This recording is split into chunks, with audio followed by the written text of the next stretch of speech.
Hello दोस्तों, कैसे हैं आप सब। Welcome to my YouTube channel. मेरा नाम है अमित। दोस्तों, आज मैं अपनी वीडियो में लेकर आया हूं कि आखिर क्या होती है आसमान की बिजली, ये कैसे बनती है और ये आखिर क्यों गिरती है। दोस्तों, इस वीडियो की शुरुआत करने से पहले आपको बताऊंगा कि अगर आपने मेरे चैनल को सब्सक्राइब नहीं किया है तो प्लीज़ मेरे चैनल को सब्सक्राइब कर लें और बेल आइकन को जरूर प्रेस कर लें ताकि इस तरह की ढेरों वीडियोस आप तक पहुँचे। तो चलिए दोस्तों, वीडियो की शुरुआत करते हैं।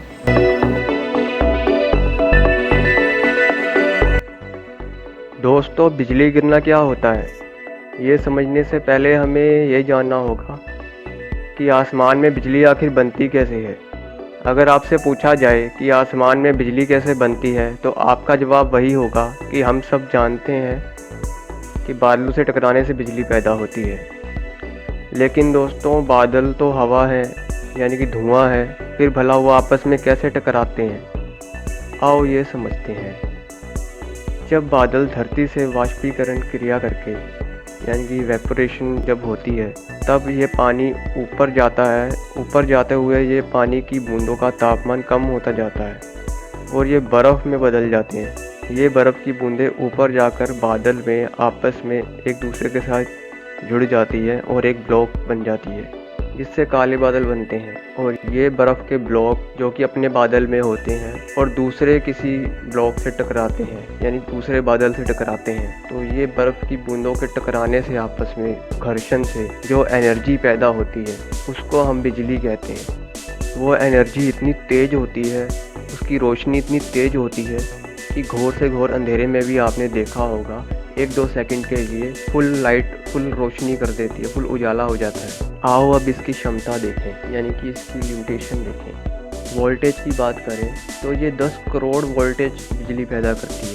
दोस्तों, घरों में तो हम 200 या 300, 250 वोल्टेज का इस्तेमाल करते हैं, जिससे हमारा गुजारा चलता है, यानी फ्रिज, कूलर, एसी, ये ज़रूरतमंद की सभी ये चीज़ें 200 वोल्टेज, 250 वोल्टेज से ही चल जाती है। और इसमें जो बिजली पैदा होती है वो 10 करोड़ वोल्टेज होती है, यानी अगर किसी पे गिर जाए तो उसका तो काम ही हो जाए।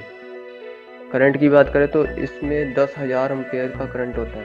हमारे घरों में 25 एम्पेयर से लेकर 50 एम्पेयर तक के इलेक्ट्रिक गैजेट्स होते हैं, जैसे फ्रिज, कूलर, एसी। और सोचो दोस्तों, 10,000 एम्पेयर कितना भारी करंट होगा। हीट की बात करें तो इसमें 27,000 डिग्री सेल्सियस की हीट होती है, इतनी गर्मी होती है। टाइम की अगर बात करें तो ये 0.0005 मिली सेकेंड।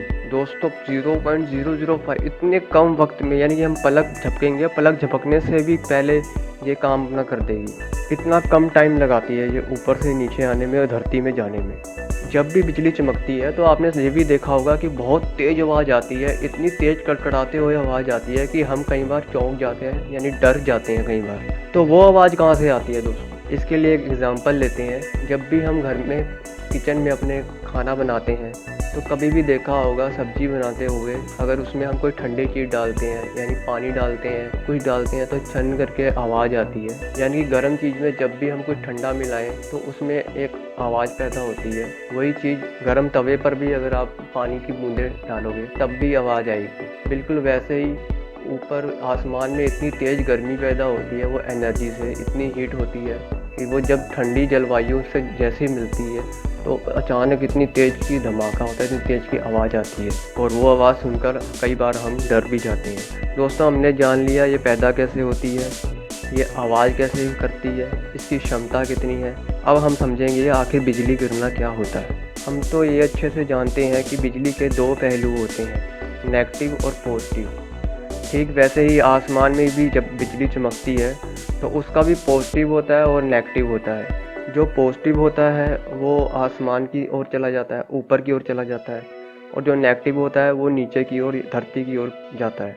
पूरी दुनिया में धरती ही एक ऐसी है जो इतना हैवी, इतना भारी करंट संभाल सकती है, सहन कर सकती है। जब तेज़ हवाएं चलती हैं तो तेज़ हवाएं चलने के कारण पेड़ पौधे या घास आपस में टकराते हैं, तो उनके पत्ते आपस में टकराने से भी बिजली पैदा कर लेते हैं। थोड़ी बहुत बिजली पैदा होती है जिसमें जो नेगेटिव होता है वो धरती में चला जाता है और जो पॉजिटिव होता है वो ऊपर की ओर रहता है। वहीं आसमान की बिजली का नेगेटिव नीचे आने के लिए होता है और उसे पॉजिटिव की तलाश होती है। यहाँ पत्ते के घिसने से जो पॉजिटिव पैदा हुआ है उस पॉजिटिव से आसमान वाले नेगेटिव का कनेक्शन बन जाता है और जैसे ही उनका कनेक्शन बनता है, जैसे ही वो कनेक्ट होती हैं, वहीं से बिजली धरती में जाने का अपना रास्ता बना लेती है, जिसे हम बिजली गिरना कहते हैं। इतनी ज़्यादा पावरफुल एनर्जी जब वहाँ से गुजरती है तो उस एरिया को तहस नहस कर देती है। इसलिए आपने नोटिस भी किया होगा कई बार कि जब भी बिजली चमकती है या तेज बारिश होती है तो हमारे घर की लाइट तुरंत चली जाती है, क्योंकि इसके पीछे यही कारण है। पीछे से पावर हाउस से पावर ग्रिड बंद कर दिए जाते हैं ताकि आसमान की बिजली को कोई भी पॉजिटिव चार्ज ना मिले, जिससे कोई बड़ा हादसा ना हो जाए।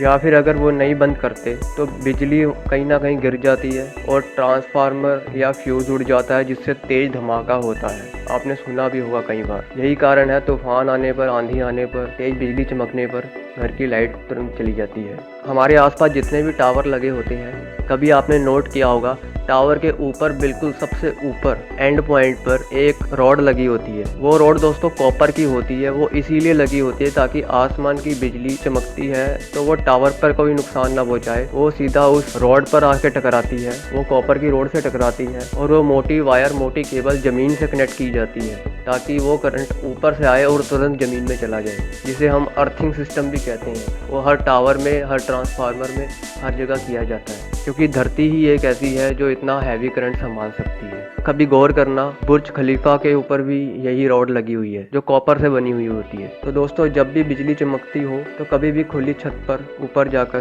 फोन सुनते हुए नहीं घूमना चाहिए, क्योंकि एक तो आप चल रहे हो जिससे घर्षण हो रहा है और दूसरा आपका फ़ोन चल रहा है जिससे इलेक्ट्रिक चार्ज पैदा हो रहा है और वो बिजली को अपनी ओर आकर्षित कर रहा है, जिससे कोई बड़ा खतरा हो सकता है। और बिजली चमकती हो तो पेड़ या टावर के पास भी नहीं खड़े होना चाहिए।